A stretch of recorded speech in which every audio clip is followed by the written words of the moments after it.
經星期六立法會直選論壇，新聞及公共事務部製作，主持羅輝、何翠萍。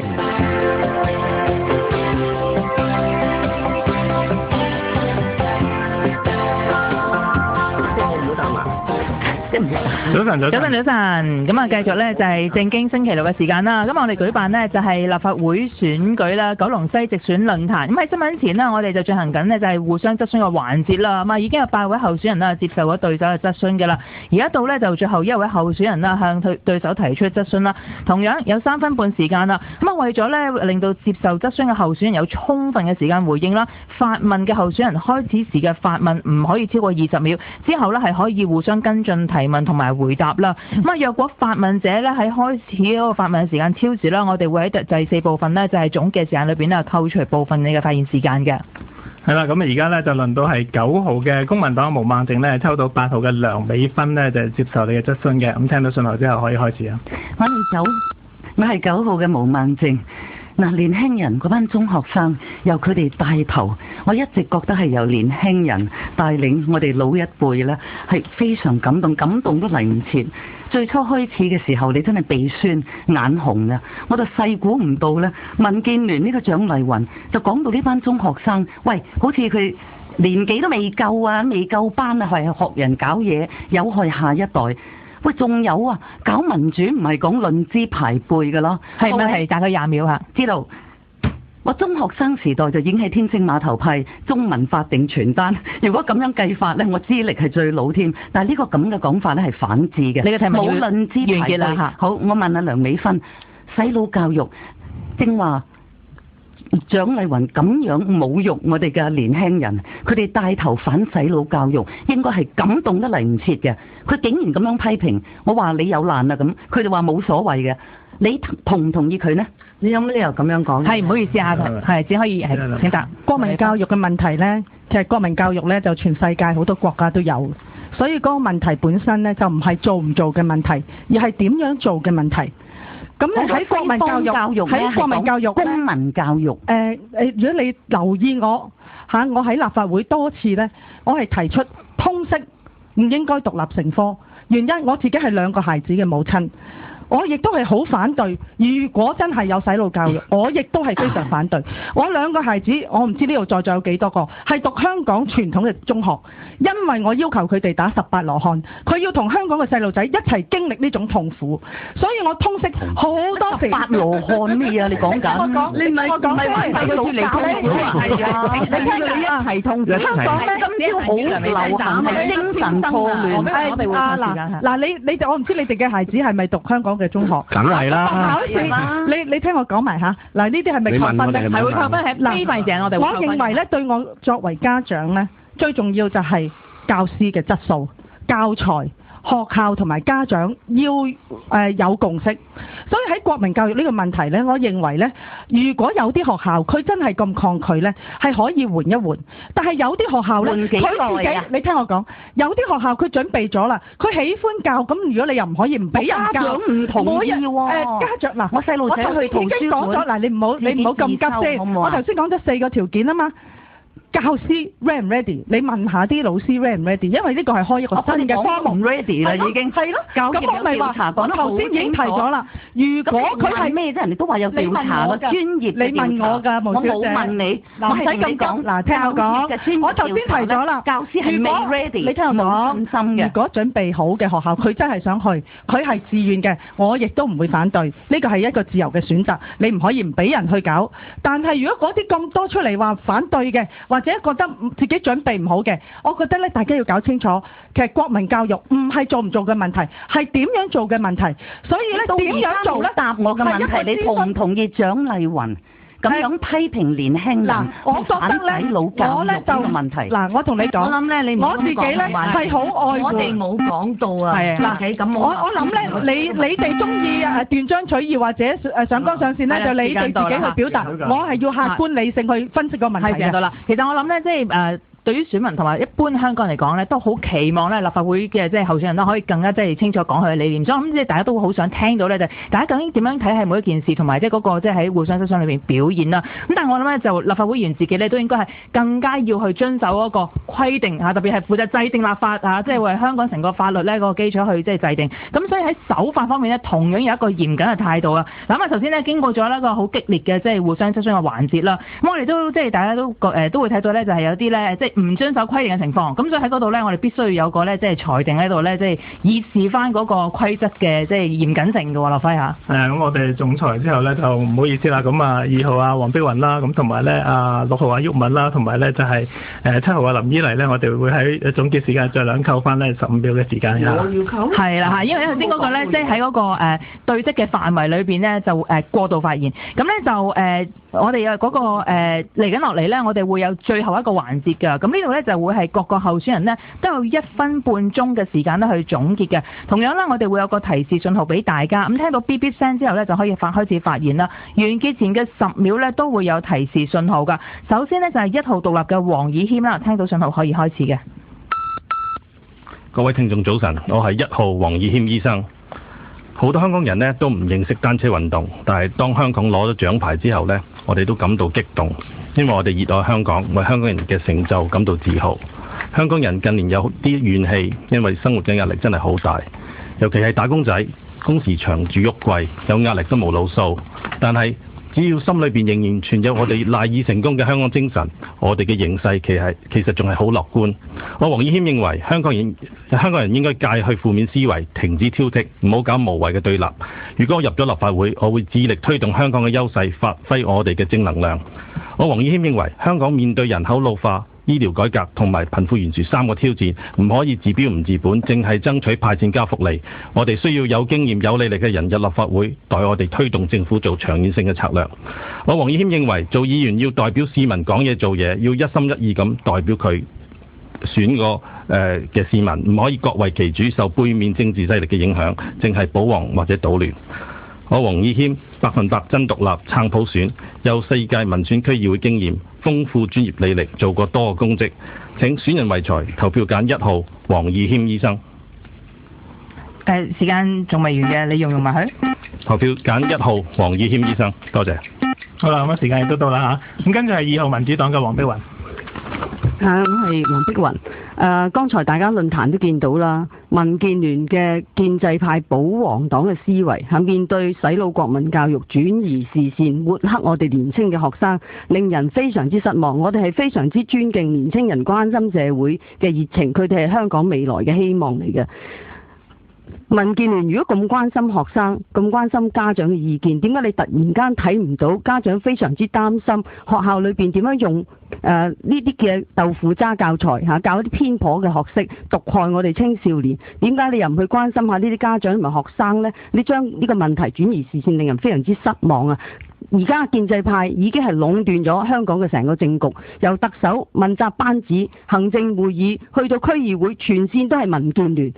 你哋去挺建制，你哋去毒害我哋嘅青少年，你而家仲好意思喺度呢係鬧我哋嘅年輕人，我哋對你非常之失望。今日大家唔想見到議會裏邊一黨獨大，今日大家亦都係對議會裏邊嘅肢體碰撞、暴力、語言嘅暴力係非常之反感。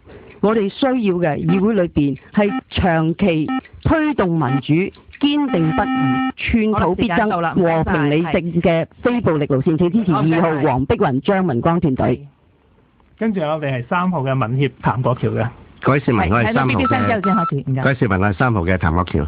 我未講之前，我想回應下剛才阿毛孟靜答個問題嘅時候呢，我想提嗰個業主主導嗰個最大嘅問題，而家要2/3嘅起動同埋棺材釘嘅。咁或者阿 Claudia 日後有機會或者補充下你嘅睇法，好嘛？各位市民，我係3號民協嘅譚國橋。回歸15年，中聯辦悍然介入香港事務，企圖操控議會嘅選舉，消滅民主聲音。狼鷹上場，問責團隊醜聞不斷，強推洗腦國民教育，損害我哋香港核心價值。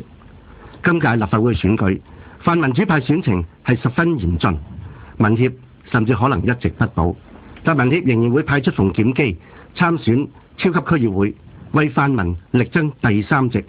地區直選就由我譚國橋傳承九龍西嘅工作，目標係要力保泛民喺立法會有24席關鍵嘅否決權。我3號譚國僑呼籲各位選民，要確保九龍西有民協嘅聲音為你喺立法會發聲。請9月9日全家總動員，團結一致，超級區議會投805號馮檢基，九龍西地區直選投我3號譚國僑廖成利團隊，讓我哋為你打拼，為我哋嘅民主，為我哋嘅民生嚟到努力。多謝你，我係3號譚國僑。好啦，時間都差唔多，唔該晒。跟住呢，就係4號獨立嘅黃日旭嘅。各位市民大家好，我係4號黃日旭。作為2位小朋友嘅爸爸，同好多新一代家庭一樣呢，我哋都係感受到作為父親嘅辛勞同埋壓力。我自己嘅長女，佢自細有好多嘅身體毛病同埋身體好差，我同太太亦都經常喺醫院同埋診所之間來往，更加讓我哋體會到政府嘅政策係點樣影響我哋息息相關嘅醫療同埋福利等等。而呢啲體會都成為咗我哋參選嘅最大動力。呢一刻我好多謝上帝嘅帶領，亦都我太太、屋企人、親戚、教會朋友同埋眾多嘅支持，讓我可以去行出嚟參選，服務九龍西嘅市民，亦都係我呢度土生土長嘅地方。我希望以我過去區議會服務市民嘅殷勤謙卑嘅心，去聆聽同埋回應市民，亦都希望同大家一齊爭取以人為本嘅民生政策，徹底取消功能組別，推到一啲真係唔公平嘅政府議案，偏頗大財團商家嘅法例。亦都喺呢度懇請我哋新一代嘅朋友，我哋向你哋學習，因為你哋真係為民主、為呢個嘅國民教育、為未來嘅教育去努力。我哋好欣賞你哋，亦都希望大家一齊去努力，去爭取全面嘅普選。希望9月9號支持我4號黃日旭，多謝大家。好，時間到啦。咁跟住呢，就係5號民建聯嘅蔣麗芸嘅。各位九龍西嘅市民，大家好，我係5號嘅民建聯蔣麗芸。所謂欲加之罪，何患無辭？我今日終於領略到，所以好唔怪得好多時都有好多市民反映，佢話如果政黨繼續咁互相攻擊，繼續咁搞爭拗，其實對我哋香港實在係百害而無一利嘅。社會發展可能冇乜方向，對我哋青年人嘅出路就更難講。所以好多人亦都問，你哋政黨可唔可以理性務實，一齊為香港嘅未來做多啲實事啊？未來我哋九龍西亦都會有好多重要嘅項目啟動同埋落成，成個環境亦都會面對好大嘅變化。我哋九龍西嘅立法會有嘅候選人係咪應該關心呢啲發展同埋機遇呢？我哋係咪更要關心我哋九龍西嘅居民所關心嘅生活環境同質素呢？我蔣麗芸承諾，我會用我多年嘅工商專業經驗，同我民建聯團隊嘅豐富地區服務嘅經驗，我哋承諾一定會努力為市民打造更好嘅九龍西。各位市民，我亦都負責，我亦都為婦女界服務超過20年啦。未來我亦都會繼續關注婦女就業機會同埋身心健康。請俾個機會我蔣麗芸為大家服務。我哋會為香港用心。時間到啦，唔該晒。係跟住落嚟咧，就係6號人民力量嘅黃毓民嘅，聽到 beat 聲之後可以開始。欲加之罪，何患無辭？就送俾民建聯，又送俾共產黨。共產黨莫須有構陷邏輯罪名去控制人權，所以清醒嘅香港人一定要踢走保皇黨。頭先黃碧雲又喺度抽我水，話我哋肢體暴力。我同社民連、人民力量3個議員喺議會裏邊從冇用過任何嘅暴力，積非成是，不斷去傳播話我哋係暴力政黨。呢一種同民建聯嘅思維方式冇乜分別，唔怪得佢哋一齊都支持共產黨，然後去通過一個政改方案，真係有志一同。sorry， 唔好意思。我而家講緊你大把機會，黃碧雲仲有好多場 ，OK？ 民主亦都唔係論資排輩，頭先即係毛孟靜講得好清楚，我都同佢一樣嘅，爭取中文成為法定語文運動，係咪？中學生時代，你係中學生，我高班過你，我年紀大過你，所以即係論資排輩嘅話，黃之鋒就唔應該行出嚟。論資排輩嘅話，張文光就要繼續選到佢瓜老襯為止。我係黃毓民，請大家支持。唔該晒。跟住呢就係7號香港關注會嘅林依麗嘅，聽到嗶聲之後可以開始。唔該。各位市民，而家立法會議員個個都係講老人金啊，即係去攞啲老人家嘅選票啊，但係有冇留意下中產啊、小朋友啊？你有冇留意下啲小朋友唔係矮就肥，一係就瘦？你睇下啲警員呢，而家有啲女警呢，直情到我膊頭嘅啫，即係講得唔好聽啲，就話佢一箍，即係好過借，即係攞支警槍啊！即係你政府有冇為香港市民佢嘅前途都已經好似一片白茫茫咁，你仲俾健康都俾唔到？好似正話梁美芬話齋，中意佢哋點樣讀書，受嗰啲咩18羅漢，咁你已經知道咁慘啦。咁你起碼都俾佢健康啊，係咪？嗱，起碼你有一條緩跑徑俾啲小朋友，你有一條單車徑，你唔係一定俾小朋友啫。緩跑徑我哋啲老人家都應該要俾我哋跑下步啩，完全係冇嘅。仲有呢啲泳池呢，已經係俾嗰啲中國嚟嘅同胞佔用晒㗎啦。仲有九龍公園，全部俾啲外傭喺度開 band 嘅，冇得剩㗎。我哋香港人係冇得剩㗎。有冇為下我哋香港人啦？淨係掛住攞你啲選票。我係7號林依麗。好啦，時間啱啱好啦。咁跟住呢，就係8號西九新動力嘅梁美芬嘅，聽到嗶嗶聲可以開始。各位九龍西嘅街坊，大家好，我係8號梁美芬。未來4年，我哋將會特別關注青年人學業、就業、置業同埋創業嘅問題。我哋堅持理性議政、專業為民，要求政府設立青年創業基金。我哋亦要求政府同市民一齊除3害，即係縮減貧富懸殊，遏止家風四起，協助中產人士不斷向下流，成為真正嘅中產一族，成為真正嘅中間最慘一族。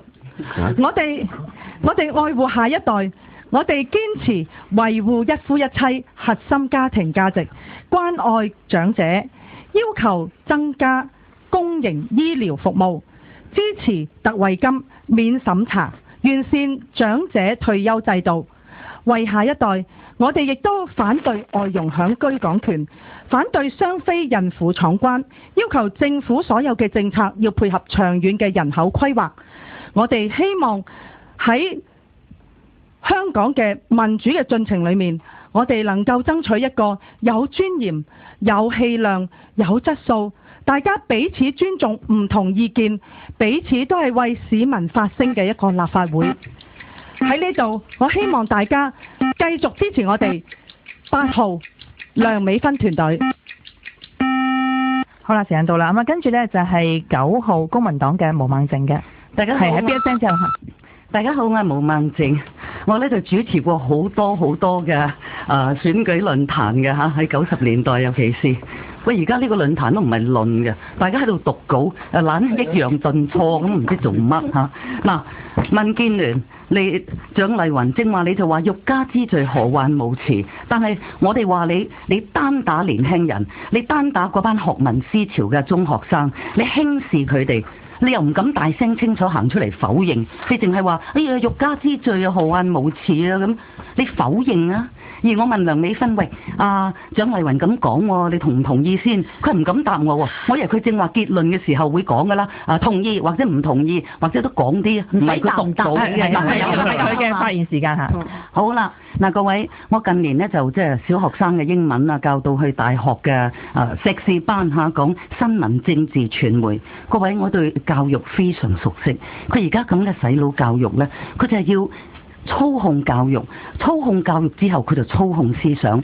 共產黨要攞權啊，或者係穩權位權啊，所謂最緊要就係第一當然係軍隊啦，唔使講啦。第二呢，最緊要就係可以控制意識形態。咁香港傳媒未全部聽話住啊嘛，唯有咁樣，佢控制教育、控制思想就係控制新聞，更加控制歷史。